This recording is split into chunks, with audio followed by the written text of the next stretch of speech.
Okey, kita sambung untuk hadis yang berikutnya berkenaan dengan bab at-tasyahud.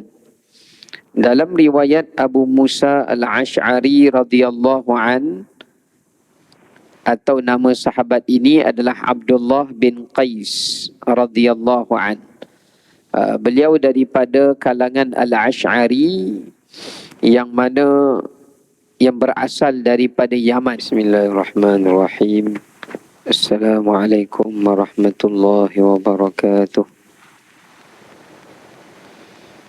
Innal hamdalillah nahmaduhu wa nasta'inuhu wa nastahdihi wa nastaghfiruh wa na'udzu billahi min shururi anfusina wa sayyiati a'malina. Man yahdihillahu fala mudilla lahu wa man yudlilhu fala hadiya lahu.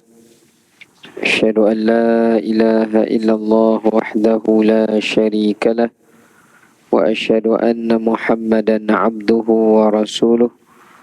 اللهم صل وسلم وبارك على سيدنا محمد وعلى آله وصحبه أجمعين. قال رب اشرح لنا صدورنا ويسر لنا أمورنا wahlul 'uqdatam min alsinatina yafqahu qawlana, amma ba'd. Alhamdulillah, kita rafa'kan puji dan syukur kepada Allah Ta'ala di atas segala rahmat dan kurniaannya.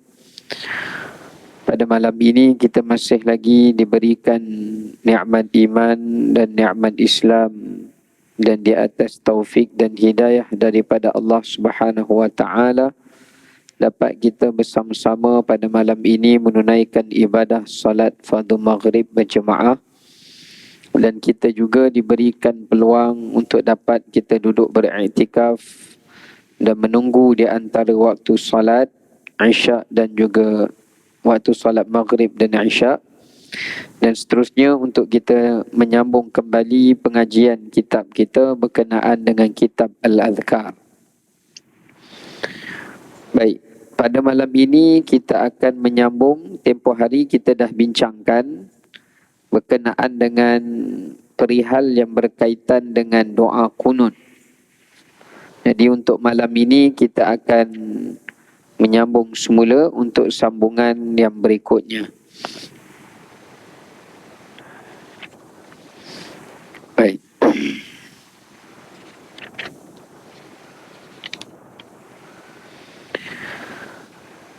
Sorry, kita dah masuk tasyahud ya, saya tersilap. Okey, kita sambung untuk hadis yang berikutnya berkenaan dengan bab at-tasyahud. Dalam riwayat Abu Musa al-Ash'ari radhiyallahu an, atau nama sahabat ini adalah Abdullah bin Qais radhiyallahu an. Beliau daripada kalangan al-Ash'ari yang mana yang berasal daripada Yaman. Salah seorang sahabat Nabi yang berasal daripada Yaman, yang ia datang ke Mekah, dan dia adalah di antara termasuk sahabat Nabi yang terawal memeluk Islam. Sehingga kan dalam riwayat juga Nabi SAW ada memuji berkenaan dengan Abu Musa al-Ash'ari ini. Antaranya riwayat yang menyebutkan Nabi SAW mendoakan kepadanya, "Ya Allah, engkau ampunkanlah dosa Abu Musa dan engkau berilah keamanan kepadanya." Ini di antara salah satu kelebihan beliau. Yang keduanya, ada juga riwayat yang menyebutkan Nabi SAW memuji suaranya, kelunakan suara Abu Musa ini, sehingga baginda bersabda, "Laqad utita mizmaran min mazamir ali Daud." Sesungguhnya kamu ini, wahai Abu Musa, telah dianugerahkan oleh Allah Subhanahu wa Ta'ala seruling atau pita suara seperti pita suara keturunan Nabi Daud alaihi salam. Sampai dalam satu riwayat, Nabi SAW pernah keluar daripada Masjid Nabawi. Nabi keluar, kemudian Nabi dengar suara orang sedang salat. Nabi berhenti, Nabi duduk di pintu luar masjid, dan Nabi duduk berdiri dengan lamanya. Ketika itu Anas bin Malik radhiyallahu an duduk bersama dengan Nabi SAW. Masa tu zaman Nabi, kalau semayang lepas isyak ni, waktu gelap tuan-tuan, tak nampak siapa yang semayang, tak kenal. Sebab bukan ada lampu macam tuan-tuan malam ni. Dia gelap gelita. Jadi bila Anas duduk, Anas dengar bacaan orangnya sedap, bacaan semayangnya bagus, tertibnya sempurna. Anas rasa macam sangsi. Ketika itu Nabi SAW kata kepada Anas, Ara'aita, apakah kamu memandang al-musalli mura'in? Apakah kamu menyangkakan orang yang semayang ini dalam keadaan sedang menunjuk-nunjuk? Anas kata, aku rasakan seperti itu. Kerana dia baca sedap-sedap macam nak bagi orang dengar. Masa tu dia semayang sunat. Tapi tak kenal lah siapa. Ya, maka Nabi SAW kata tidak. Bahkan bacaannya adalah bacaan orang yang khusyuk. Bacaan orang yang ikhlas. Dan bacaannya ini adalah bacaan yang dirindui oleh para malaikat. Maka bila Anas tanya, habis siapa yang baca ni? Maka baginda mengatakan beliau adalah Abu Musa al-Ash'ari radhiyallahu an. Maknanya semua orang dah balik. Nabi SAW keluar lambat daripada masjid. Nabi dengar satu suara yang sayup-sayup. Nabi duduk, Nabi kenal. Ini mesti Abu Musa al-Ash'ari, walaupun Nabi tak tengok siapa yang semayang. Sehingga kan lepas Nabi wafat, pada zaman tabi'in, saya lupa nama tabi'in tu, dia kata, aku menyaksikan, Abu Rabzah dia kata, aku menyaksikan ketika aku datang ke Basrah. Abu Musa ni lepas Nabi wafat, dia pergi ke Basrah. Umar hantar dia pernah jadi gubernur dekat sana. Dan dia banyak mengajar Quran dekat Basrah ni, dekat Iraq. Bila Abu Rabzah kata, aku datang ke sana, aku tengok, aku tidak pernah melihat orang yang salat subuh seramai itu di Basrah. Dia kali pertama datang tu sebab dia nak cari sahabat Nabi, dia nak belajar, dia nak menuntut ilmu. Tapi dia tengok subuh tu ramai betul. Dia kata, azunnu, aku menyangkakan jumlah mereka hampir 10,000. Tuan-tuan pernah tengok orang sembahyang subuh 10,000? Ya. Nak cari Jumaat 10,000 pun bayar. Ini kan pula solat subuh. Kerana bila orang bertanya siapa yang jadi imam, dia tanya kat orang siapa yang jadi imam. Maka yang menjadi imam itu adalah Abu Musa al-Ash'ari radhiyallahu an. Nak katakan ini satu karamah. Ya, satu anugerah yang Allah Ta'ala berikan kepada beliau dan tidak Allah Ta'ala berikan pada semua sahabat dan manusia-manusia yang lain. Ya, baik. Kata beliau, Nabi SAW bersabda, bacaan tahiyat itu adalah at-tahiyyatut tayyibatus salawatu lillah. Assalamu alayka ayyuhan nabiyyu wa rahmatullahi wa barakatuh. Assalamu alayna wa ala ibadillahi salihin. Asyhadu an la ilaha illallah wa asyhadu anna Muhammadan abduhu wa rasuluh. Ini lafaz yang agak sedikit berbeza. Ini juga diriwayatkan oleh Imam Muslim. Jadi kita dah baca banyak riwayat-riwayat berkenaan dengan tasyahud. Tapi saya dah sebutkan pada tuan-tuan pada pengajian yang sebelum ini, bahawasanya Imam Syafi'i memilih di antara banyak-banyak riwayat ini adalah riwayat Ibnu Abbas radhiyallahu anhuma yang kita dah bacakan pada pengajian yang sebelumnya. Jadi kalau kita nak baca mana-mana riwayat tentang tasyahud ini yang berbeza-beza, tak ada masalah. Ya, kerana riwayatnya ada bermacam-macam. Tetapi riwayat yang saya bacakan tadi adalah riwayat yang diguna ataupun yang diambil oleh mazhab Hanafi. Yang mazhab Syafi'i kita baca yang sebelumnya, yang selalu tuan-tuan duk baca dalam tasyahud akhir itulah. Ya, baik. Dia ada sedikit saja perbezaan kalimah di permulaan, tetapi dari sudut tasyahudnya, dari sudut bacaan tasyahud asyhadu an la ilaha illallah tu, kebanyakannya adalah sama. Dan satu lagi riwayat yang disebut dalam Sunan Al-Baihaqi, Oleh Imam Al-Baihaqi juga menyebutkan daripada Al-Qasim, ia berkata Aisyah radhiyallahu taala anha mengajarkan kepada aku akan tasyahud ini. Qasim ni adalah merupakan anak kepada Saidina Abu Bakar. Ini daripada isteri yang lain. Ya, hasil perkahwinan Abu Bakar radhiyallahu an dengan anak kepada Saidina Ali. Mereka ni berkahwin antara sahabat. Ada Saidina Ali berkahwin dengan anak sahabat lain, mungkin mereka berkahwin yang lain. Maka dia tanya kepada ibu saudaranya, iaitu Sayyidatuna Aisyah radhiyallahu anha, lalu ia ajarkan kepada aku membaca tasyahud ini, iaitu lafaznya at-tahiyyatu lillah wassalawatu wattayyibat, assalamu alayka ayyuhan nabiyyu wa rahmatullahi wa barakatuh, assalamu alayna wa ala ibadillahi salihin, asyhadu an la ilaha illallah wa asyhadu anna muhammadan abduhu wa rasuluh. Ini juga di antara lafaz yang sedikit berbeza dengan lafaz yang kita baca di dalam tahiyat menurut mazhab Syafi'i. Kalau mazhab Syafi'i, lillah tu duduk ke akhir. Kalau yang ni, lillah tu duduk di awal. Tapi sebenarnya maknanya adalah sama, tuan-tuan. Baik.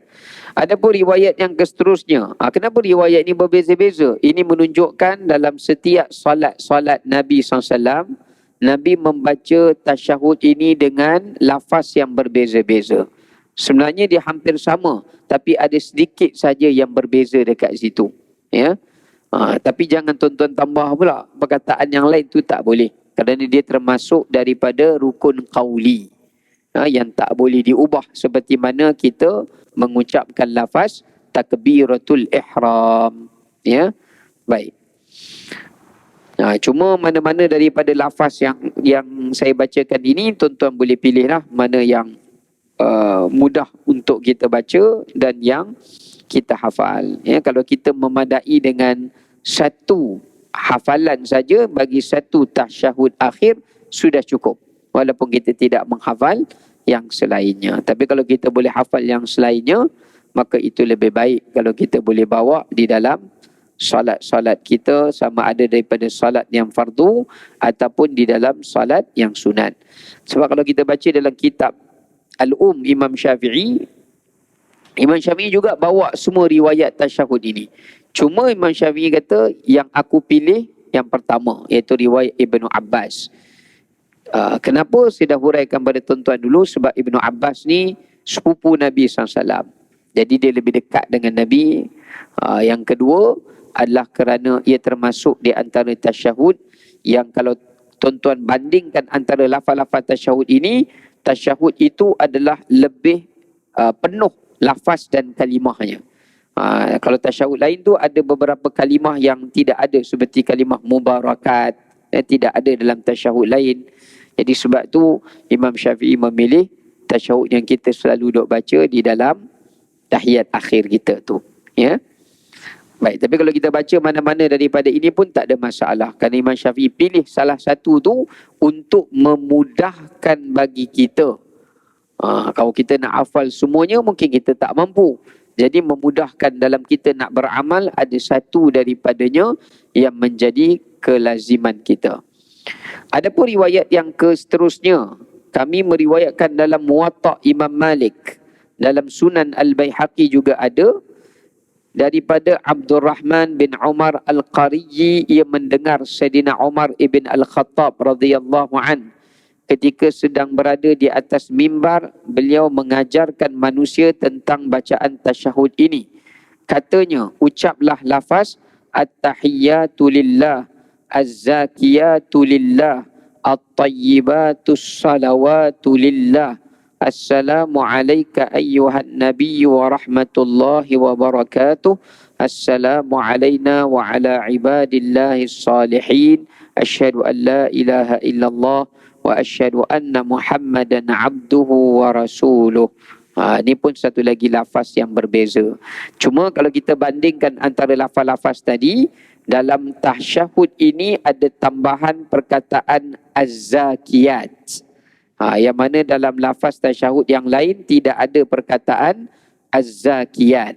Apa makna az-zakiyat? Segala benda yang suci itu juga adalah milik Allah atau selayaknya bagi Allah.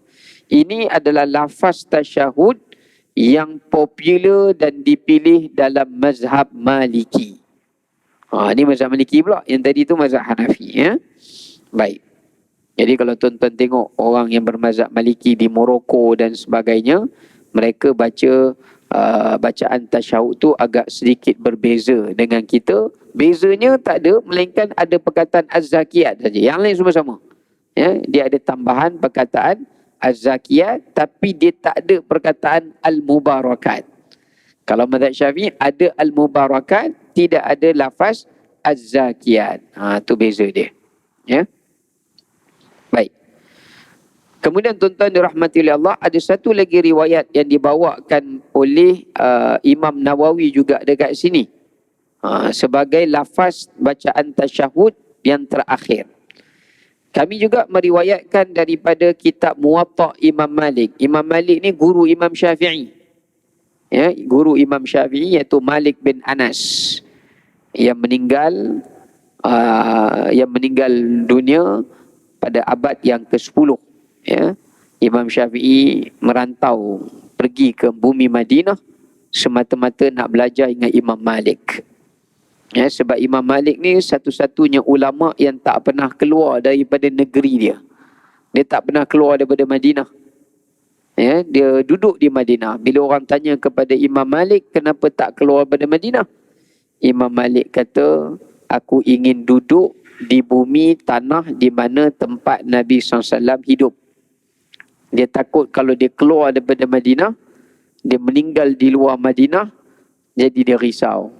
Jadi sebab tu dia nak duduk kat Madinah dan dia tak keluar. Dia mengajar dekat sana sampai akhir hayat dia meninggal dunia. Ya. Dan Imam Malik mengajar dalam Masjid Nabawi. Setiap kali dia nak masuk masjid, dia akan tanggalkan selipernya. Dia tanggalkan sandalnya, dia kapit di ketiaknya, lalu dia berjalan kaki. Bila orang tanya kepada dia, kenapa kau berjalan kaki? Pakailah. Sebab zaman tu, masjid bukannya kapet macam tuan-tuan ni, semuanya pasir, tanah. Ya, belum ada simen lagi pun zaman tu. Ya, maka Imam Malik mengatakan, kerana hormat aku kepada tuan empunya masjid ataupun tuan punya kubur ini. Yang kedua, mengatakan kerana aku berharap tapak kaki aku ini juga pernah memijak di mana tempat Rasulullah SAW pernah berpijak dahulu sewaktu di kala hayat baginda SAW. Itu Imam Malik. Ya. Jadi Imam Syafi'i masa usia 10 tahun, Imam Syafi'i telah pun menghafal kitab Muwatta', yang mana di dalamnya kurang lebih hampir 4,000 hadis di dalamnya. Tuan-tuan rasa kalau umur 10 tahun boleh apa? 4,000 hadis? Tak usah 10 tahun, 40 tahun boleh tentu lagi. Kita mengaji hadis 40, hafal hadis 40, dah masuk hadis yang ke-40, 39 hilang. Hadis 40 je ingat. Jadi bukan senang lah nak menghafal hadis ni. Sebab hadis ni lafaz dia berbeza dengan lafaz Al-Quran. Kalau Quran ni memang Allah dah jamin dah, senang hafal. Allah kata, وَلَقَدْ يَسَّرْنَا الْقُرْآنَ لِلذِّكْرِ فَهَلْ مِن مُدَّكِرِ. Kami dah jadikan Quran ni senang dihafal.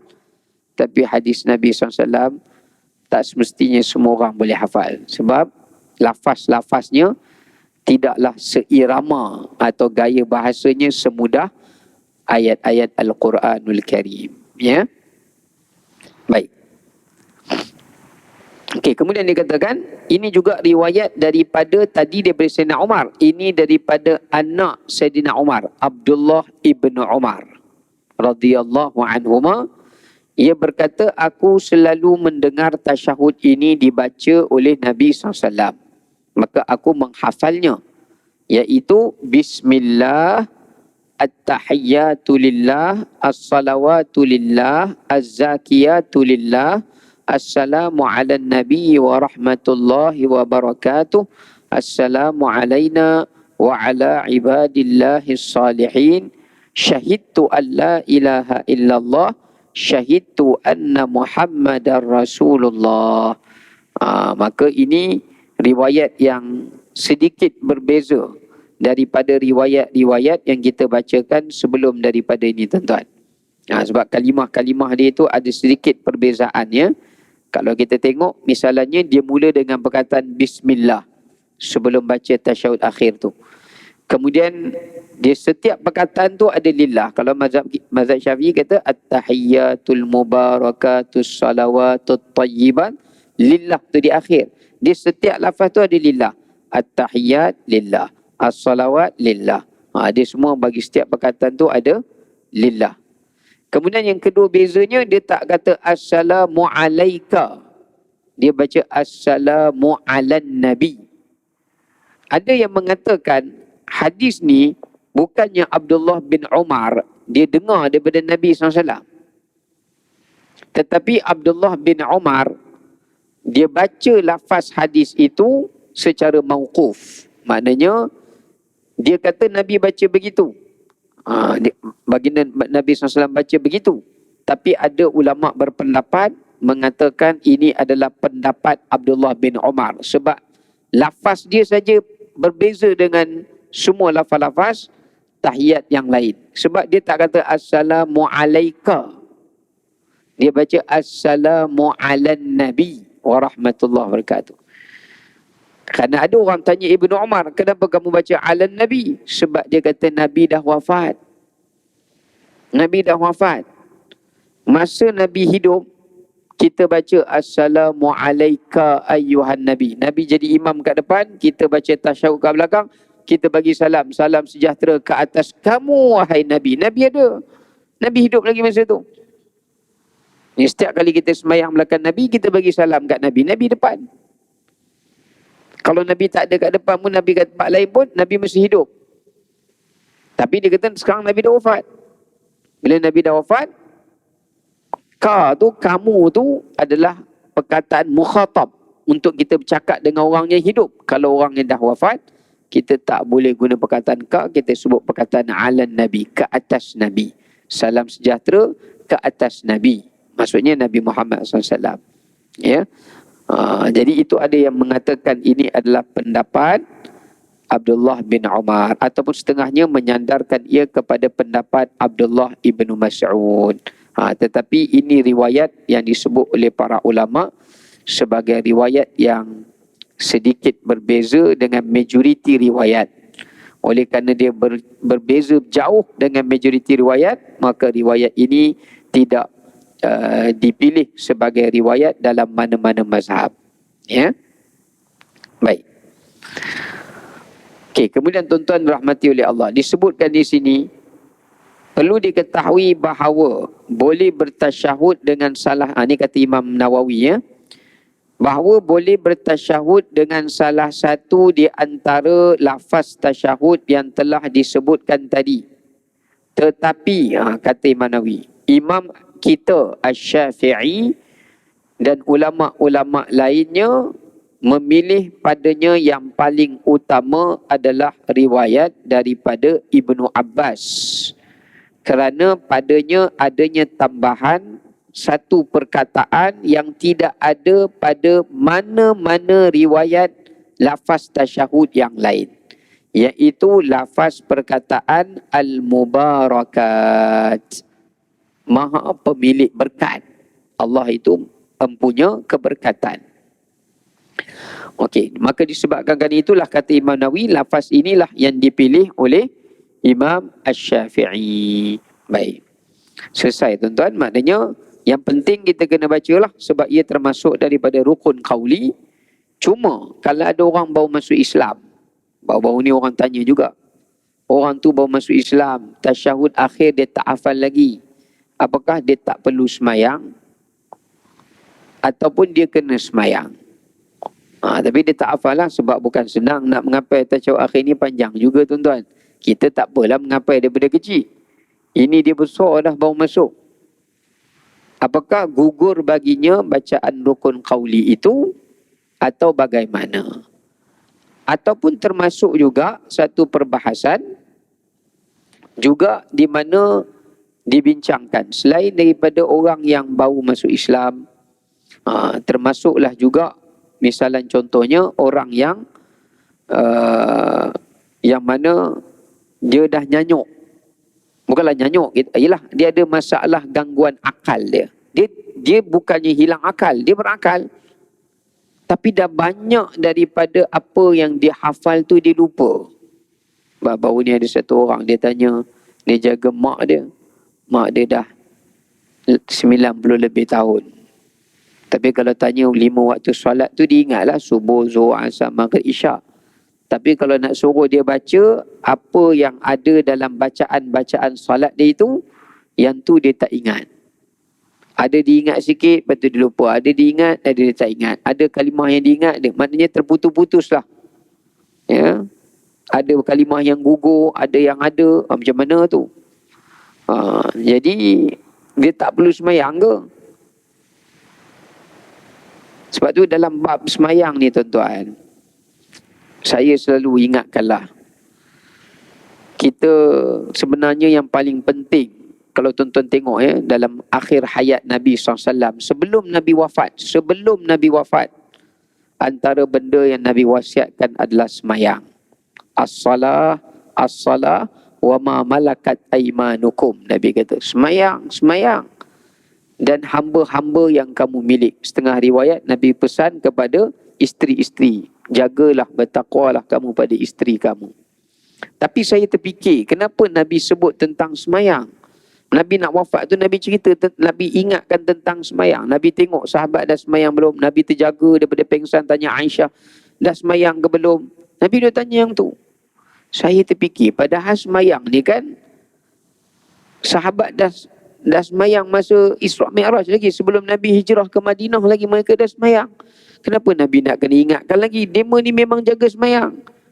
Sahabat bukan golongan akhir zaman macam kita. Mereka mesti jaga semayang. Rupa-rupanya ulama bincang, kerana kebanyakan manusia bila ditimpa sakit, dia banyak tak jaga semayang. Tuan-tuan tengoklah mana-mana orang yang berada di hospital. Saya nak tanya, saya lah baru ni Allah uji anak saya sakit, ayah saya pun tak sihat. Bila saya duduk hospital, saya boleh kira berapa ramai orang yang sakit di atas katil yang pergi semayang. Saya boleh kira.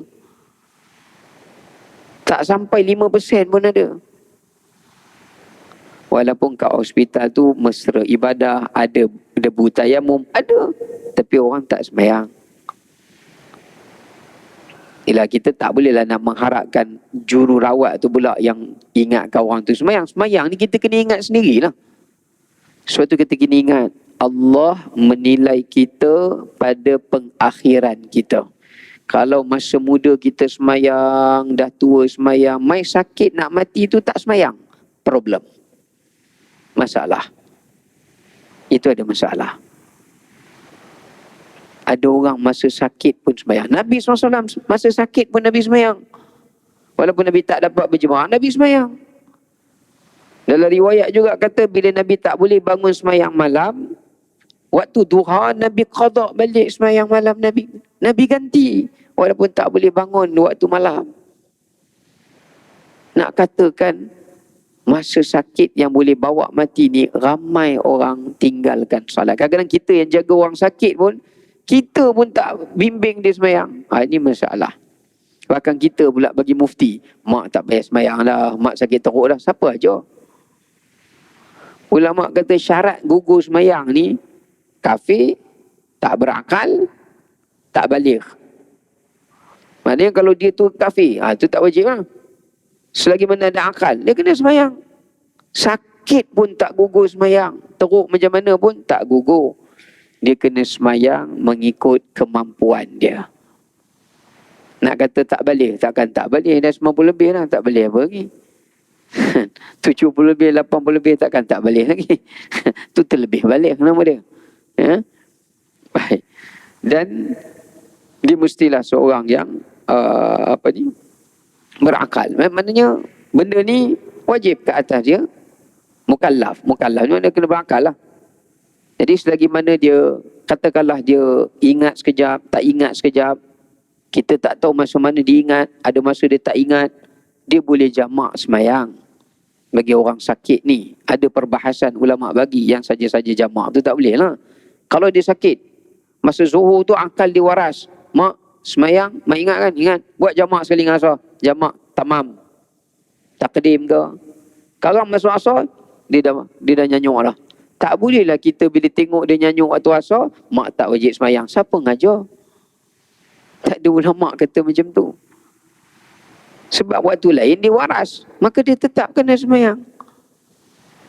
Samalah juga kalau dia lupa mana-mana bahagian daripada rukun qauli, apakah gugur dia semayang? Tak gugur, dia kena semayang. Habis tu dia tak baca Fatihah, tak apa. Bukan dia sengaja nak lupakan, dah memang ingatan dia tu dah hilang. Asalkan dia ingat tata cara kaifiat salat daripada angkat takbiratul ihram sampai memberi salam. Dia ingat lepas ni buat apa, lepas tu buat apa.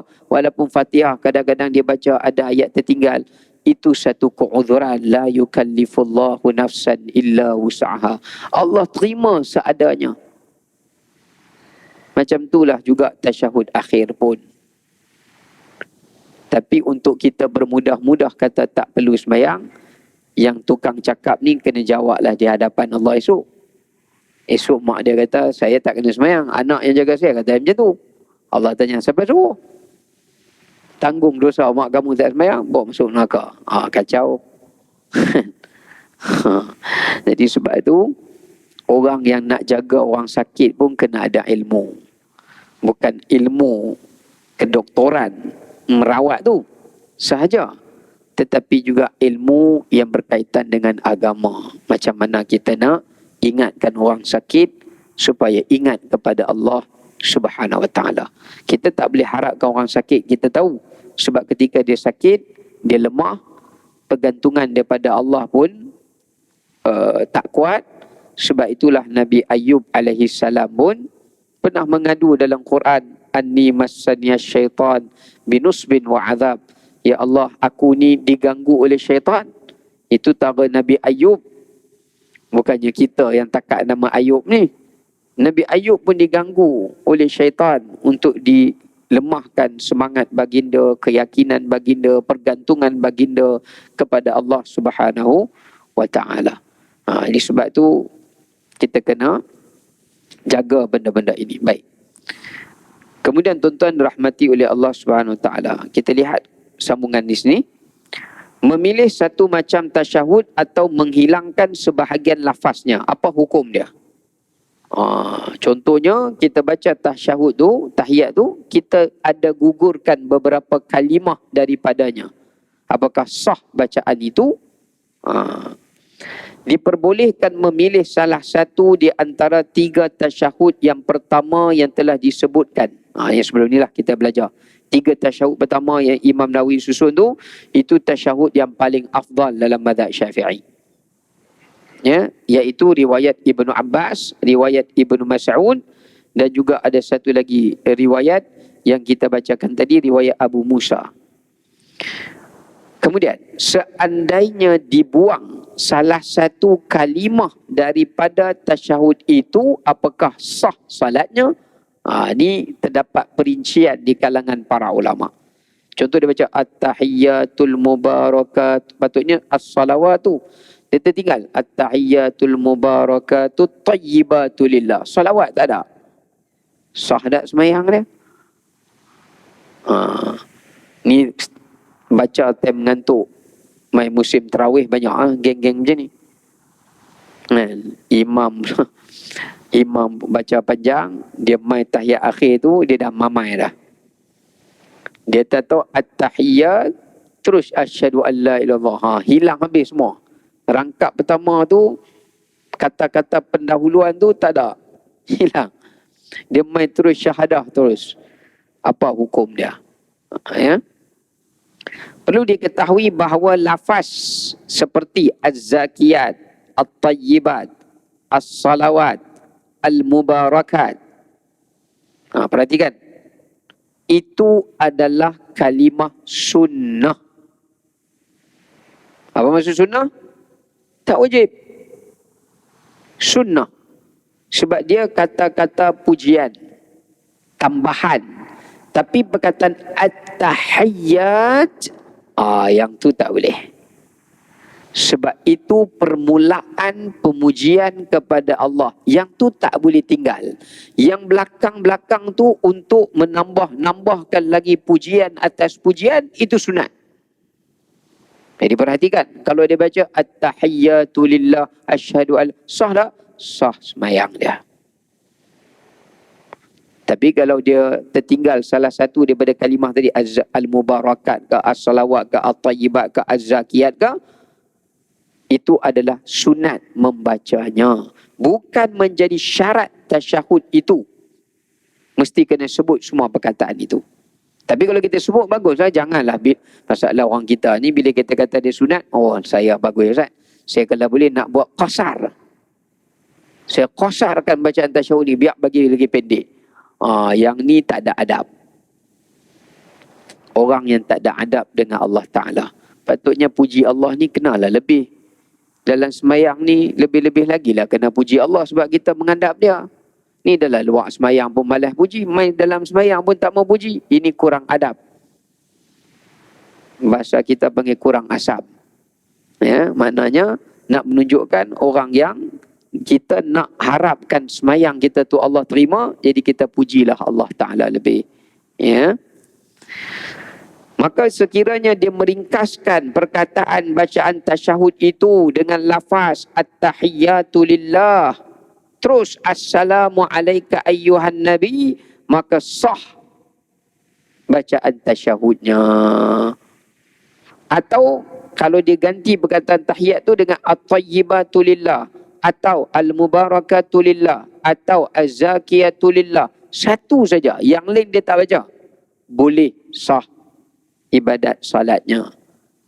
Kerana dia tidak dikira meninggalkan bacaan tasyahud. Yang penting kalimah pujian tu mesti kena ada. Sama ada sekurang-kurangnya pujian yang ringkas, yang pendek.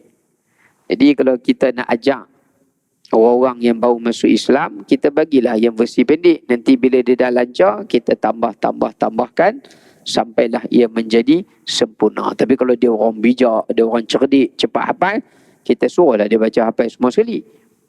Ya. Jadi perkataan itu adalah perkataan yang mesti kena ada pujian tadi itu. Syarat bagi sah bacaan tasyahud. Ya. Adapun perkataan taslim, memberi salam kepada Nabi SAW, yang tu tak boleh buang. Kalau terlupa bagi salam kepada Nabi SAW, dia baca at-tahiyyatul mubarakatus salawatut tayyibat. Tambah pula az-zakiyatu lillah. Tak ada lafaz zakiyat kan? Dia tambah juga yang tu. Lepas tu terus lompat. Assalamu alayna wa ala. Batal sembahyang dah. Kerana tidak ada memberi ucapan salamnya kepada Nabi SAW. Sekurang-kurangnya dia mengucapkan lafaz assalamu alayka ayyuhan nabiyyu. Sekurang-kurangnya yang tu. Warahmatullahi wabarakatuh, sunat. Itu sunat. Tapi sekurang-kurangnya sampai ayyuhan nabiyyu tu wajib. Kalau dia tak tertinggal warahmatullahi wabarakatuh, itu dimaafkan. Baik, kita boleh azan sikit.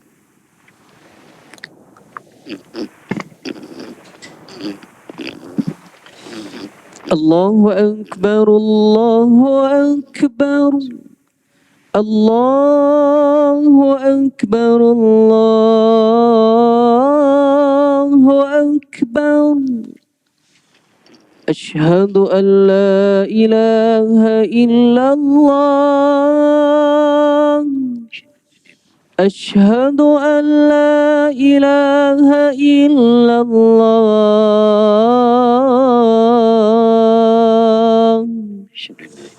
Ashhadu anna Muhammadar Rasulullah. Ashhadu anna Muhammadar Rasulullah.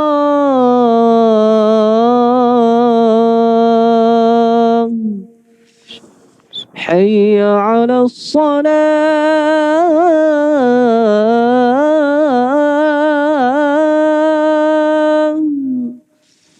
حي على الصلاة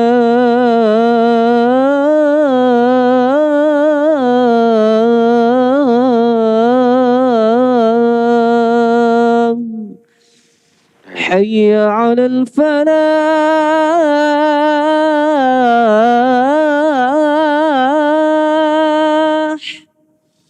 حي على الفلاح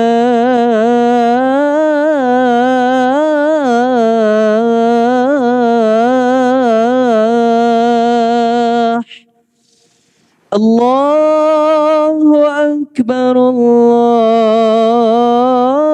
الله أكبر الله أكبر. لا إله إلا الله لا إله إلا الله محمد رسول الله صلى الله عليه وسلم. اللهم صل على قائمات محمد وسلم قام محمود الذي وأنت إنك لا تغلق. رضيت بالله ربا بإسلام محمد. Baik tuan-tuan muslimin muslimat rahmati Allah. Jadi pendapat Ibnu Suraij, salah seorang daripada ulama dalam mazhab Syafi'i, dia kata memadai dalam memberi salam itu dengan ucapan Assalamu alayka ayyuhan nabi. Adapun warahmatullahi wabarakatuh adalah sunat. Tetapi Imam Nawawi sendiri kritik pendapat ini. Dia kata dalam pandangan yang mu'tamad, pandangan yang kuat dalam mazhab Syafi'i mengatakan lafaz warahmatullahi wabarakatuh tu tak boleh dibuang. Maknanya nak bagi salam kat Nabi SAW mesti kena penuh Assalamu alayka ayyuhan nabiyyu warahmatullahi wabarakatuh. Maknanya itu adalah lafaz yang sempurna. Baik. Walau bagaimanapun dalam mazhab Syafi'i pun ada perbezaannya lah. Kalau dia tak baca warahmatullahi wabarakatuh, bagi pendapat Ibnu Suraij, dia juga mazhab Syafi'i, dia kata sah lah. Tapi pandangan yang popular lah, maksud saya, pandangan majoriti, pandangan popular yang dipegang dalam mazhab Syafi'i itu, mereka tidak membuang kalimah warahmatullahi wabarakatuh. Ya. Tapi kalau dia baca Assalamualaikum ayyuhan nabi warahmatullah, sampai situ je. Wabarakatuh tak mau baca. Yang tu pun termasuk dalam perbezaan tadi. Ada yang kata boleh, ada yang kata tak boleh. Yang afdalnya kita bacalah sampai habis. Ya, itu adalah yang paling afdal. Dan mestilah perkataan itu dengan ucapan assalam. Tapi kalau dibaca salam, boleh tak? Patutnya assalamu alayka ayyuhan nabi. Tapi dia baca salamu alayka ayyuhan nabi. Kemudian yang lafaz kedua patutnya assalamu alayna wa ala ibadillah. Dia baca salamu alayna wa ala ibadillah. Dia tak baca assalam. Dia buang perkataan alif lam. Ya. Maka ini menunjukkan soal ada alif lam tak ada lam, itu ada ulama dalam mazhab Syafi'i benarkan. Cuma dia kata yang afdal ada alif lam. Sebab ada lafaz tak ada assalam, ada salam saja. Ada lafaz majoriti riwayat menyebutkan ada alif lam, assalam. Sebab tu kalau tuan-tuan bagi salam kat orang, salam macam tu kan, kita tak kata assalamualaikum, kita kata salamun alaik, boleh. Salamun alaik, boleh. Ataupun assalamu alaik, boleh. Ataupun assalamualaikum atau salamun alaikum, boleh. Lafaz tu pun boleh. Ada alif lam, tak ada alif lam. Cuma kalau kita ada alif lam, dia lebih spesifik doa kita pada orang tu. Kalau tak ada alif lam, dia lebih umum. Ya. Sebab tu kalau tuan-tuan type kan, malas nak tulis assalamualaikum, tulis salam, boleh. Sebab dalam Quran masa malaikat, 3 malaikat yang Allah utuskan pergi ziarah Nabi Ibrahim, yang Nabi Ibrahim ingat mereka tetamu, jamu mereka makan anak kambing, malaikat tak makan. Mereka datang jumpa Nabi Ibrahim, mereka kata qalu salama. Dia cakap kat Nabi Ibrahim salama. Nabi Ibrahim jawab qala salam, salam juga. Kalau lafaz salam tu tak boleh, takkan Nabi Ibrahim bagi salam je tu. Mesti Allah tegur. Sama juga bila ahli syurga masuk syurga, malaikat yang jaga pintu syurga, malaikat Ridwan tu, dia akan cakap, Salamun alaikum bima sabartum. Dia tak bubuh perkataan, Assalamualaikum bima sabartum. Jadi soal lafaz ada alif lam dengan tidak ada alif lam, itu tidak ada khilaf sama ada batal atau tak batal. Dia hanya masuk dalam perbahasan sama ada mana yang lebih baik. Yang lebih baik adalah assalam, kerana dia lebih khusus kepada siapa yang kita maksudkan. Kalau salam ni kita bagi dalam konteks yang lebih umum. Siapa-siapa pun boleh mendapat kebaikan di atas ucapan tersebut. Ya. Okey, baik. Wallahu alam, kita tangguh sekadar itu. InsyaAllah kita akan sambung balik berkenaan dengan tajuk, berkenaan dengan perbahasan. Aqulu qawli hadha wa astaghfirullahal azim li wa lakum. Assalamualaikum warahmatullahi wabarakatuh.